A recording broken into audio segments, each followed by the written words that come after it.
merci d'être venu, c'est trop cool.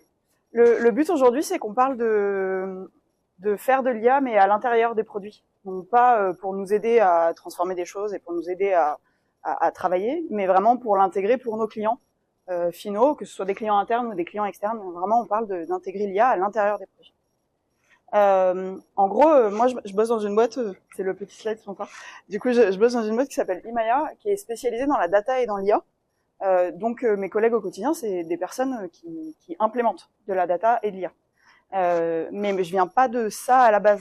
Je viens plutôt du produit, du coaching agile, de la transfo, de l'orga, de toutes ces choses-là. Et quand je suis arrivée chez Imaya, je suis arrivée vraiment dans un monde complètement nouveau, à commencer à expliquer comment on faisait du produit et comment on faisait de l'agilité, et à me prendre pas mal de revers et pas mal de murs de type ça fonctionne pas chez nous, et de toute façon empiriquement de voir que ça fonctionnait pas. Concrètement, on peut pas faire de l'agilité, on peut pas faire du produit comme on en fait sur du produit numérique classique.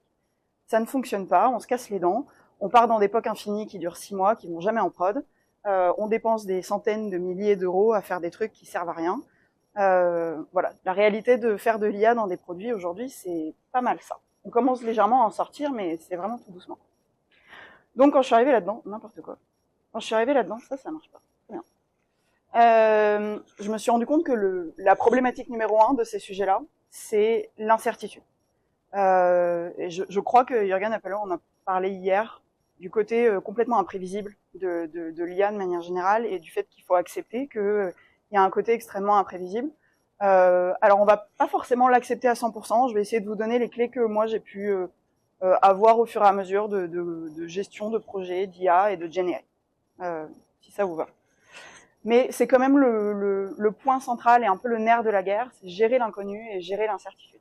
Et si on reprend, il y en a probablement pas mal d'entre vous qui ont déjà vu ce schéma de cette adaptation du modèle Cinefin dont on se sert assez souvent pour décrire les différentes façons de travailler qu'on a avec ce monde du simple où on savait ce que voulait l'utilisateur très exactement, on savait dans quelle techno on allait faire, ça bougeait pas trop, et qui correspond grosso modo aux années 80 où on faisait bien du cycle en V et c'était très cool parce que ça marchait très bien, on avait des plans qui résistaient à la réalité, on était dans du simple voire du compliqué.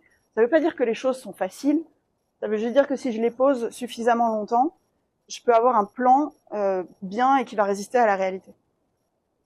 Quand on est arrivé dans les années 2000, l'agilité est née, c'est pas à vous que je vais l'apprendre, parce qu'on est arrivé dans le monde du software où la technologie évoluait plus vite, où les besoins des utilisateurs évoluaient aussi extrêmement rapidement, et où du coup on a été obligé de trouver des méthodes plus adaptatives, plus itératives.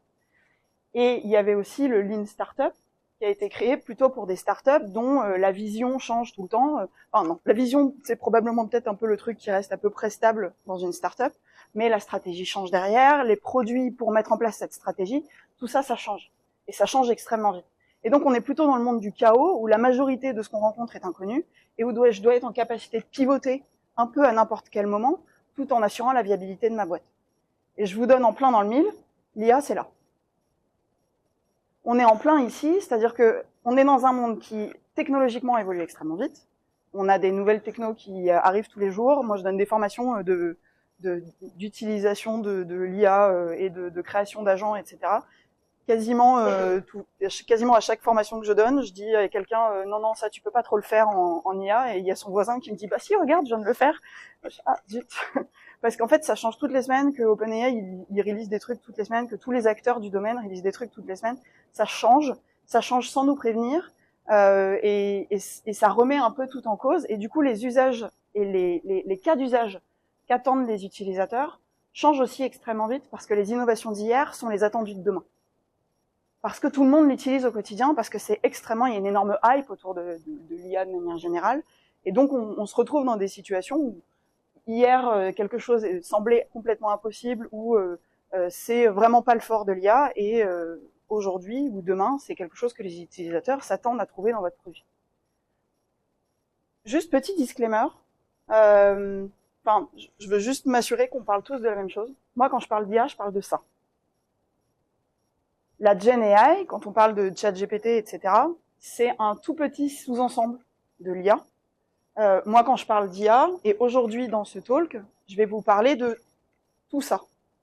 Donc ce que je dis, c'est valable et c'est probablement d'ailleurs exacerbé côté de GenAI, mais en réalité, l'intelligence artificielle, c'est né dans les années 60, c'était des règles de gestion avec des arbres de décision. Le machine learning, qui est l'apprentissage machine, qui est le fait d'apprendre du passé pour prédire le futur, c'est né dans les années 80. On appelait ça de la data science et ça fait 30 ans qu'on en fait, ou 40 ans qu'on en fait. Le deep learning, c'est ce qui a été permis par les GPU, où on est capable de faire de l'apprentissage sur des images, des choses un peu plus, des données moins structurées, plus complexes. Et la GenAI qui est arrivée plus récemment, mais qui n'est que la dernière mouture du deep learning, en fait. C'est du deep learning, la GenAI. C'est du deep learning qui a été entraîné sur tout l'Internet, avec des mécanismes extrêmement complexes de compréhension des mots, qui fait que finalement, la GenAI, c'est de la probabilité du prochain mot. Si je simplifie la chose extrêmement, quand on génère du texte, on génère la probabilité du prochain mot. Quand on génère des images, on génère la probabilité du prochain pixel. On passera les raccourcis, mais en gros, c'est ça. C'est que j'ai vu tellement de choses que je suis capable de dire, si tu me donnes cette phrase, la suite, probabilistiquement, c'est ça.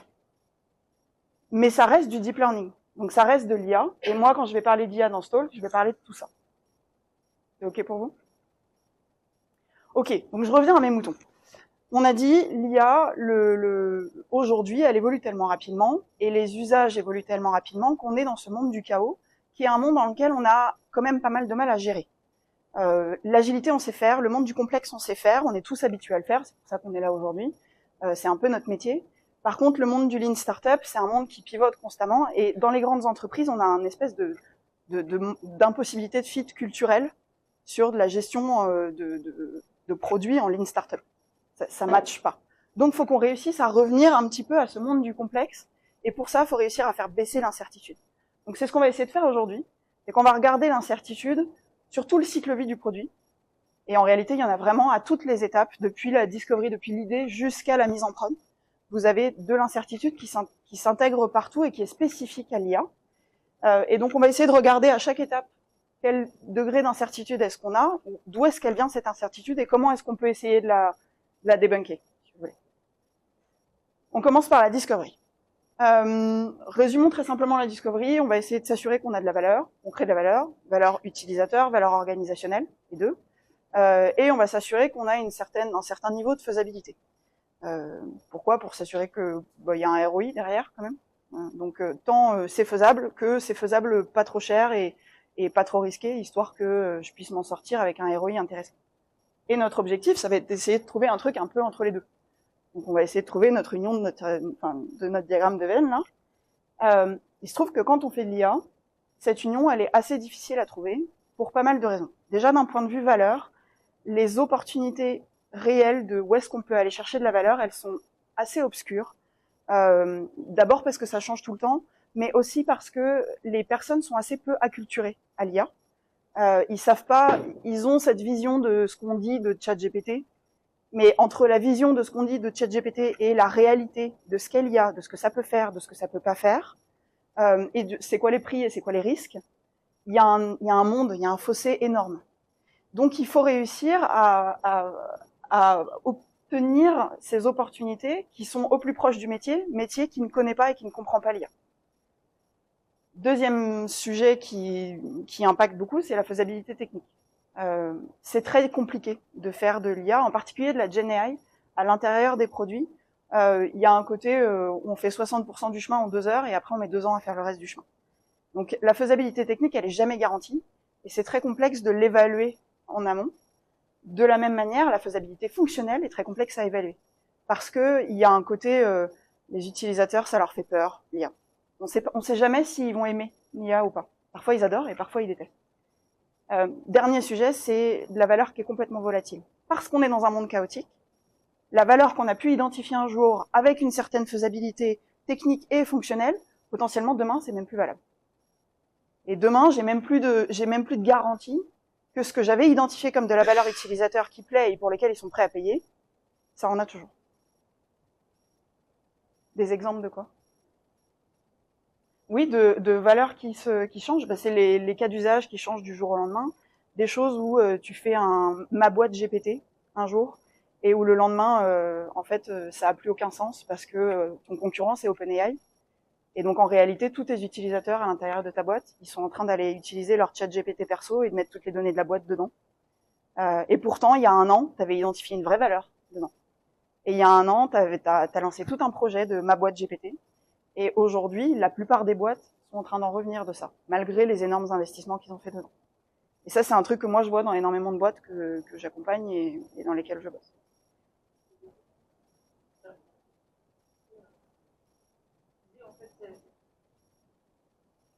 Je construis mon propre chat GPT en interne dans la boîte pour éviter que les gens ne mettent de la donnée à l'intérieur. En gros, ma boîte GPT, c'est j'encapsule un LLM ou équivalent et je lui donne probablement un petit peu d'informations et de documentation de ma boîte, comme ce qu'on disait ce matin, un RAG, ça s'appelle un RAG. Et du coup, je donne accès à ça, à l'intégralité de ma boîte, pour qu'ils puissent poser des questions, par exemple, sur mes politiques RH. Ça, on le fait plus parce que tous les acteurs du marché se sont positionnés là-dessus. Je suis un peu en anticipation sur le reste de ma presse, mais en gros, c'est très volatile et même au niveau des utilisateurs, parce que les usages qu'ils attendent sont pas les mêmes. Si tu as fait quelque chose en interne, tu as encapsulé ton propre LLM, et que derrière, ChatGPT sort une fonctionnalité qui ressemble à la tienne, ton concurrent, c'est OpenAI, et c'est leur métier, ils ont plus de ressources que toi, ils savent mieux le faire et ils connaissent mieux les limites. Et donc, en fait, tu te retrouves dans une situation où la valeur que tu avais identifiée, qui était monumentale et qui était game changer, c'était ton unfair advantage par rapport au reste du marché, ça n'a plus lieu d'être. Parce que tout le monde peut acheter un compte ChatGPT à 20 € par mois. Ça vous va si je déroule? Ok, les solutions derrière ça. Acculturer et former les personnes pour s'assurer qu'on arrive à bien identifier les opportunités. Si les gens savent ce que ça fait, comment ça le fait, ils seront capables de vous dire, ok, moi dans mon domaine, par rapport à mes besoins, voilà, je commence à identifier des opportunités. Ce que tout le monde fait aujourd'hui dans le numérique, les gens ils sont capables de se projeter dans de la valeur. Dans l'IA, encore assez peu. Donc, faut former, faut acculturer. Côté faisabilité technique, il n'y a pas de secret, c'est du lean startup pur et dur. On POC. Par contre, on POC bien. On POC en cadrant, on POC en timeboxant, parce que les POC qui durent 6 mois, et encore généralement quand je dis 6 mois, les boîtes me disent « Oh, 6 mois, c'est pas 6 mois quand même ». Donc les POC, ce qu'on appelle les POC infinis, il y en a partout, il y en a dans toutes les boîtes, et ça coûte un bras. Donc, faut cadrer. Faisabilité fonctionnelle, vous avez des techniques de type magicien d'ose. Pourquoi est-ce que je parle de ça? Magicien d'ose, c'est je mimique une intelligence artificielle avec de l'humain. Donc je remplace une intelligence artificielle, ce qui est assez paradoxal, parce que l'intelligence artificielle est là pour mimiquer l'intelligence humaine, mais je remplace une intelligence artificielle par un être humain pour voir comment réagit mon utilisateur. Et en fait, ça, c'est dû à, je sais pas si vous connaissez la vallée de l'étrange, la Uncanny Valley, qui est plutôt généralement sur de la ressemblance anthropomorphique, donc sur des masques ou des robots humanoïdes, où plus ça ressemble et plus on a une affinité avec. Si c'est parfaitement ressemblant, on a une réelle affinité avec extraordinaire. Et il y a un espèce de trou là entre les deux de c'est cringe, c'est bizarre. Parce que c'est trop ressemblant et à la fois pas assez. Et en fait, dans l'IA, on a exactement la même chose. Plus vos prédictions, parce que le but d'une IA, c'est toujours de prédire quelque chose, plus une prédiction est bonne, plus on va avoir une affinité avec. Si la prédiction est parfaite et il a raison 100% du temps, l'utilisateur va être extrêmement content. Et entre les deux, vous avez cette espèce de vallée de l'étrange de « tu me juges un peu? Pourquoi est-ce que tu me recommandes ce film sur Netflix? Je suis pas ce genre de personne qui regarde ce film-là. Ou alors, où est-ce que tu as trouvé de l'information sur moi pour me faire cette prédiction ?» Et donc, potentiellement, vos utilisateurs, ils n'ont pas envie d'avoir de l'IA. Et donc, faut le tester avec des techniques de type magicien. Le meilleur moyen de tester des choses et de voir l'appétence des utilisateurs et la faisabilité technique, c'est probablement des hackathons. On est sur des technologies qui sont accessibles un peu à tout le monde. On voit Renault qui est retourné dans le code après 15 ans sans faire du code. C'est un très bon exemple. C'est des technologies où on est beaucoup dans le no-code ou le low-code, et du coup, c'est accessible à une grande population. Donc, on peut assez facilement créer des hackathons où je prends toute l'équipe des sales et je leur fais faire plein de custom GPT, plein de petits agents ou assistants, et je vois ce qui les intéresse, je vois où est-ce qu'ils ont une appétence, et ça me permet à la fois de booster les opportunités et à la fois d'avoir une compréhension de la faisabilité technique, de la faisabilité fonctionnelle et d'une valeur qui sera pérenne parce que je réponds à un besoin pérenne. Et encore, ça, c'est pas toujours garanti. Dans tous les cas, vous allez être obligé de faire des compromis. Et c'est un peu un des gros sujets quand on fait de la discovery en IA, c'est que on a des compromis à faire sur tout un tas de choses qui font que parfois ça vaut même pas le coup d'aller dans l'IA. Quelques exemples. Compromis sur les risques. Quand on fait une IA, et là je parle vraiment des machine learning, on va optimiser pour une catégorie. Est-ce que j'optimise pour les faux positifs ou est-ce que j'optimise pour les faux négatifs? Si je suis en train de faire de la détection de cancer, c'est pas tout à fait pareil que si je suis en train de m'assurer que la personne elle va rembourser son assurance ou qu'elle va rembourser son prêt. Sachant qu'on n'a pas le droit de faire de l'IA pour ce genre de trucs, mais c'est un autre sujet. C'est quoi le prix des hallucinations? C'est quoi le risque qu'il y a derrière une hallucination? Est-ce que je vais me retrouver en première page des journaux avec encore une IA qui a promis un remboursement? Ou est-ce que je vais donner un numéro de téléphone de mon service client qui est celui d'un fleuriste dans le Larzac? C'est des choses qu'on rencontre au quotidien quand on intègre de l'IA à l'intérieur de nos produits qui sont customer facing, et ça a des prix, ça a des risques qui sont réels en termes de valeur, d'impact d'image, d'impact de brand. Le deuxième type de compromis que vous allez devoir faire, c'est le niveau d'interface. Plus vous allez descendre dans nos cercles là, plus vous allez avoir des interfaces qui sont user-friendly, mais plus vous allez avoir des niveaux de performance et des niveaux de complexité avec des risques élevés. De la même manière, plus vous allez descendre à l'intérieur, moins vous allez être ce qu'on appelle interprétable. On va avoir des phénomènes vraiment de boîte noire, de je comprends pas pourquoi il a pris la décision, je comprends pas pourquoi il a prédit ça. Autant ici, on arrive encore à peu près à prédire, autant quand on descend ici, on n'arrive pas à dire pourquoi est-ce qu'il a pris une décision. Donc par exemple, si je vous accorde un prêt là, j'ai pas le droit, parce que légalement, je dois pouvoir vous expliquer pourquoi je suis en train de vous accorder un prêt ou de vous le refuser. Et là-dedans, on ne sait pas pourquoi il prédit le prochain mot d'une manière ou d'une autre. Voire même, il hallucine. Donc plus on descend et plus on est dans de la black box. Il y a des situations dans lesquelles c'est OK. Je me contrefiche de savoir pourquoi est-ce que tu reconnais ma tête pour déloquer mon téléphone. L'important pour moi, c'est que 1, tu reconnaisses la mienne et 2, tu reconnaisses pas celle du voisin. Voilà. Donc l'interprétabilité là-dessus, je m'en fiche. Ce que je cherche, c'est de la performance. Mais le prix de la performance, c'est l'interprétabilité. Dernier sujet, c'est les ressources. Il faut savoir que, bon, voilà, c'est un vrai sujet de société aujourd'hui. On est sur une sous-révolution technologique. Donc il y a une adoption qui est massive, mais il y a un moment où il va falloir se poser la question du ROI et de la réelle valeur qu'on vient chercher derrière l'utilisation de l'IA. L'IA, une requête ChatGPT, c'est entre 10 et 100 requêtes Google. Si vous pouvez faire une requête Google, faites juste une requête Google. Si vous avez besoin de faire un calcul ou de faire de la traduction d'un mot, Google Translate marche très bien. Si vous voulez un texte cohérent, etc., oui, ok, allez peut-être chercher de la GenAI. Et encore, allez chercher des modèles très simples, parce que les modèles très simples le font déjà très bien. Et il faut vraiment sélectionner ce qu'on utilise, comment on l'utilise, pourquoi on l'utilise, et pas essayer de faire de l'IA à toutes les sauces, parce que c'est à la mode. Parce que concrètement, on vit dans l'océan à chaque fois qu'on l'utilise. Ouais. Ça dépend. Et, tiens, j'en parle juste après. Concrètement, du coup, là, on est dans le discovery.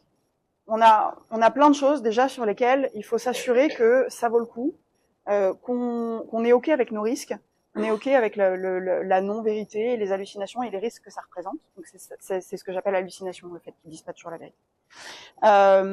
Donc vous avez fait votre discovery et maintenant vous arrivez dans du delivery. Vous vous êtes dit, OK, c'est bon, maintenant je veux mettre mon chèque sur la table. J'ai suffisamment considéré les incertitudes et j'ai suffisamment réduit mes risques pour aller mettre le chèque sur la table, pour aller faire du delivery. Quand vous arrivez là-dedans, le principal impact que vous allez trouver, c'est le changement du paradigme homme-machine, et c'est justement ça dont je suis en train de parler. Avant, la machine, elle avait raison. La machine, elle détenait la vérité. C'était binaire. Et l'homme, l'humain, détenait la décision de la sortie, de l'output. C'est nous qui disions, OK machine, tu vas faire ça, voilà ce que je veux que tu fasses. Input, output, on faisait toujours la même chose, et la machine, elle détenait la vérité parce que binaire, parce que calcul. Aujourd'hui, c'est l'inverse. C'est la machine qui décide de l'output, la génération, la création, c'est de la statistique, c'est de la probabilité, on n'a aucun contrôle dessus. On ne sait pas ce qu'elle va créer. C'est elle qui décide ce qu'elle crée. Et par contre, du coup, c'est nous qui détenons la vérité. C'est nous qui devons vérifier qu'elle raconte pas n'importe quoi. Donc il y a une espèce de shift de l'interaction entre l'homme et la machine liée à cette inversion des rôles qu'il y a entre l'homme et la machine. Et ce changement de paradigme-là, il implique le fait qu'on n'a pas de garantie de ROI. On n'est pas sûr d'avoir une valeur. Quand on commence à faire un produit en IA, on n'est pas sûr de réussir à sortir de la valeur derrière. Et si on arrive à sortir de la valeur, on ne sait pas à quel prix, et on ne sait pas si cette valeur, elle est pérenne dans le temps. Du coup, on est obligé d'aller chercher de la performance, mais le fait qu'on n'ait pas de garantie de ROI, c'est principalement dû au fait qu'on ne sait pas combien va nous coûter le prochain pourcent. Si je disais tout à l'heure, on peut faire 60% du chemin vers la valeur avec 2 heures de temps en GenAI, mais pour réussir à faire quelque chose qui est customer facing, où j'arrive à être suffisamment en contrôle, typiquement, sur le fait qu'ils racontent la vérité et qu'ils disent pas des choses qui me mettent ultra en risque, ça peut prendre 2 ans de plus. Et j'ai des exemples de clients qui font des démos et des POC en 2 heures, qui montrent la viabilité au sens j'apporte de la valeur, j'ai un vrai truc derrière, mais qui en réalité derrière mettent 6 mois à sortir un premier truc, 2 ans à avoir un produit un peu fini sur lequel ils sont capables d'avoir un retour positif. Et ça, c'est la réalité de la GenAI. C'est vrai dans la GenAI, c'est vrai aussi dans les trucs qu'il y a au-dessus. On n'est pas toujours capable de savoir combien va nous coûter le prochain pourcent. Si je veux faire un algorithme de recommandation qui a raison et qui me donne des bonnes recommandations 93% du temps, potentiellement, je peux arriver à 90% super facilement, et mes 3 derniers pourcents, ils vont me coûter hyper cher. Ils vont me prendre 6 mois. Donc, quand on fait ça, même si on fait des POC, potentiellement, le dernier kilomètre, il va nous coûter extrêmement cher, et donc le POC ne pourra pas nous garantir l'output. Il y a un côté paye pour voir, en fait, dans l'IA. Il y a vraiment un côté poker qu'il faut accepter, et c'est le premier truc qu'il faut accepter quand on fait du delivery, quand on fait des roadmaps, quand on budgétise, c'est accepter l'aspect paye pour voir, et dimensionner pour. Votre roadmap, votre budget doit être dimensionné pour cet aspect paye pour voir. Et ensuite, si on remonte la chaîne, le coût du prochain pourcent, il peut être extrêmement cher, donc il faut que je cadre. Ça, c'est des trucs, on retombe dans des choses qu'on sait faire.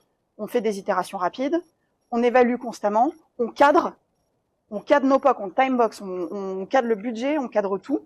On s'assure qu'on est constamment en train d'itérer, mais d'itérer de la bonne manière et de regarder comment ça fonctionne et où est-ce que je peux aller m'améliorer. Si vous demandez à des data scientists, si vous demandez à vos équipes data et IA, quand vous leur demandez comment est-ce qu'on peut faire mieux, comment est-ce qu'on peut apporter plus de valeur, ils vont vous répondre, il faut améliorer le modèle. Et vous pouvez leur demander un backlog entier de user stories. Les user stories, ça va ressembler à améliorer le modèle, améliorer le modèle, améliorer le modèle, améliorer le modèle, améliorer le modèle. Et ça, c'est véridique, je l'ai déjà vu dans des équipes. Vraiment, à chaque fois, on améliore le modèle pour aller chercher le prochain pourcent. Or, je suis incapable de prédire ça. Et en vrai, il y a d'autres techniques possibles. Quand je fais un modèle, il faut vraiment que je commence tout petit, en allant chercher un petit peu de données, en faisant un modèle très simple, et en le donnant à mon utilisateur d'une façon assez primaire. Et je récolte du feedback là-dessus, et ensuite, peut-être que, effectivement, il faut améliorer le modèle, mais peut-être qu'en fait, il me faut juste de la meilleure donnée, parce qu'il y a un adage en data, c'est garbage in, garbage out. Donc si je mets de la daube en entrée, j'aurai de la daube en sortie. Donc peut-être qu'avec de la meilleure data, j'aurai des meilleures prédictions. Ou peut-être que je peux demander à l'utilisateur de faire un effort aussi. C'est typiquement ce que font les livreurs. Les livreurs, quand ils vous disent j'ai 100% de chance, je suis à 100% de performance, de te livrer entre 8h et 18h30. Bon, même encore ça, ils arrivent à se planter. Mais concrètement, c'est ce qu'ils font. Ils vous donnent une plage, ils vous demandent à vous de faire le dernier kilomètre. En fait, en donnant une plage, je suis capable de réduire le besoin de performance que j'ai. Netflix, pour éviter de se sentir jugé, il dit à l'utilisateur, non, mais je te jure, c'est parce que tu as regardé tel autre film, et il y a d'autres gens qui ont regardé tel autre film, et du coup, qui ont aussi regardé celui-là, c'est pour ça que je te le recommande. Je peux vous garantir que l'algorithme qu'il y a derrière, c'est pas, t'as regardé tel autre film, et donc je te mets ça. Il y a des algorithmes de machine learning, voire de deep learning hyper puissants sur Netflix, qui font la recommandation. C'est juste qu'il vous le dit pour que vous ne vous sentiez pas jugé. C'est le côté un peu magicien d'Oz, acceptabilité fonctionnelle du produit. Attention, le prochain slide peut heurter les âmes sensibles. Concrètement, moi j'ai eu un deuil à faire quand je suis arrivée dans l'IA, qui est que un story map, ça ressemble à ça. Ça m'a fait très mal, je me suis battue très longtemps J'ai essayé de le faire désespérément avec des workflows, des steps. Ça me fait très mal que vous preniez tous cette photo. Je me dis que c'est catastrophique. Et en réalité, je me suis battue avec les data scientists. Et en fait, c'est eux qui ont gagné. Pourquoi? Parce que cette zone-là, c'est là qu'est la... Enfin, il y a plusieurs raisons, mais la zone de la modélisation, c'est clairement là qu'est l'imprévisible. Il est là. Il y a aussi de l'imprévisible sur la qualité de la donnée, etc. Mais ingérer de la nouvelle donnée, c'est prévisible. Je sais comment faire, c'est de l'ingénierie, je sais. Activer, ça veut dire créer l'interface, comment est-ce que je vais le donner à l'utilisateur, à quel moment de son workflow, etc. Tout ça, c'est pareil, on sait le faire. Ça fait des années qu'on prédit ces trucs-là. Je suis capable de me dire, ça, c'est tant de story point à peu près. Là-dedans, vous avez presque intérêt à vous créer une swim lane différente dans votre Kanban, qui est le swim lane de recherche. Je sais pas si vous avez déjà bossé avec des équipes de designers, mais moi, quand je bosse avec des équipes de designers, ils me disent toujours, tu sais, moi, j'ai besoin de réfléchir, d'avoir des trucs derrière ma tête qui tournent en fond, en tâche de fond, etc. C'est de la recherche. Il se trouve que les équipes data, les data scientists, c'est des PhD en maths. Donc, c'est des chercheurs à la base. Et ils ont besoin d'avoir cette réflexion de fond un petit peu. Donc, votre swim lane de recherche, ok, et puis tout le reste, je suis capable, je suis prédictible.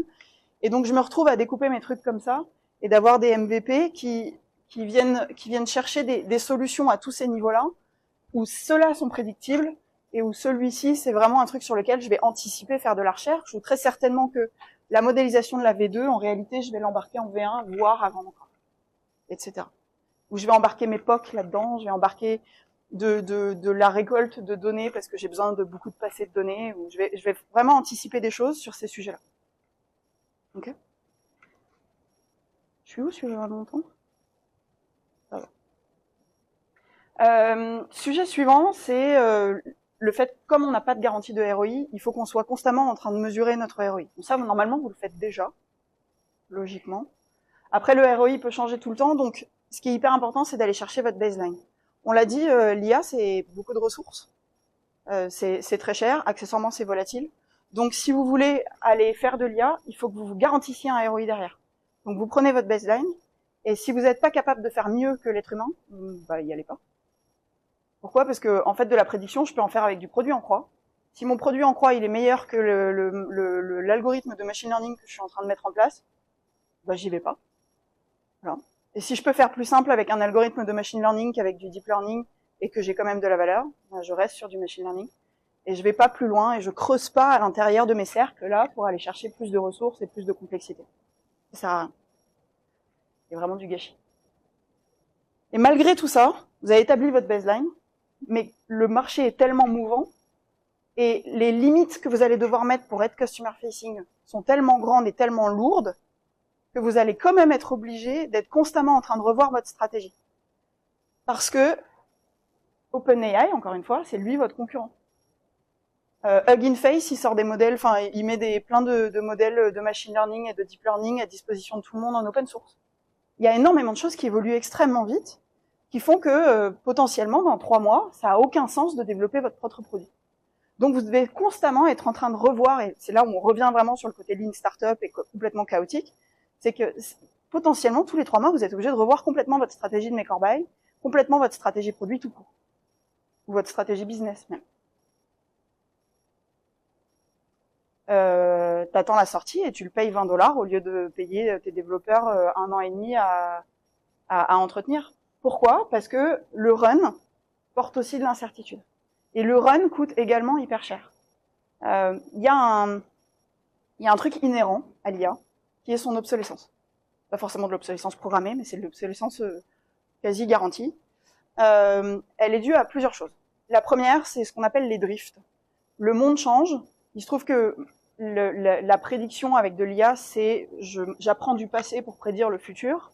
Si le passé change, parce que le présent devient du passé, donc le passé change. Si le passé change, ou la modélisation que je fais de la réalité change, en fait, mon modèle, il peut plus prédire le futur. Donc, potentiellement, du jour au lendemain, meilleur des cas, je remets de la nouvelle donnée, mon passé redevient réaliste, et donc je réentraîne mes modèles et j'obtiens quelque chose, je réobtiens des prédictions qui sont correctes. Worst case scénario, l'intégralité a changé, le monde a complètement évolué. Le meilleur exemple de ça, c'est les spams. Quand on apprend ce que c'est qu'un spam, je donne plein de spam à une IA, je donne plein de non-spam à une IA, Elle apprend, je lui redonne un courrier après, elle me dit ceci est un spam. Sauf que les spammers, ils arrivent derrière et ils disent ok, je vais faire un nouveau moyen d'aller détecter ce que c'est enfin d'aller faire des spams qui seront pas détectés par les IA. Donc il va changer ce qui fait d'un spam un spam. Donc prédire ce qu'est un spam, ça marche plus avec l'ancien modèle. Et là, je me retrouve à juste me le mettre à la poubelle. Donc potentiellement, vous avez fait un truc, vous y avez passé 6 mois, donc c'est là où vraiment ce serait cool que vous ne passiez pas 6 mois. Vous y avez passé 6 mois, vous le mettez en production, et 2 mois plus tard, le truc a plus de valeur, il a des performances qui se dégradent au fur et à mesure du temps, et vous êtes obligé de tout recommencer. Donc ça, c'est les drifts. Bienvenue dans le monde de l'IA. Deuxième type, c'est que c'est extrêmement compliqué à évaluer. On en parlait ce matin, je ne sais pas si vous avez vu, Renaud, il avait tout un système d'évaluation. Alors c'est valable sur la GenAI, mais c'est aussi valable sur l'IA tout court. C'est pas toujours facile à évaluer parce qu'on ne sait pas toujours quel KPI est-ce qu'on veut optimiser. C'est d'ailleurs une très bonne technique pour savoir comment évaluer tout ce qui est machine learning, deep learning. C'est de bien repérer quel KPI vous cherchez à optimiser. Et en GenAI, en fait, le seul moyen de faire une évaluation d'une GenAI, c'est un être humain. Pourquoi? Parce que ça mimique l'être humain dans la façon de parler, dans la création. C'est quoi un beau poème? Il n'y a qu'un être humain qui peut dire ça c'est un beau poème ou c'est pas un beau poème. La machine, elle va juste être capable de dire est-ce que j'ai des alexandrins, est-ce que j'ai des rimes, est-ce que etc. Et donc en fait le meilleur moyen qu'on a pour juger un LLM, c'est un autre LLM.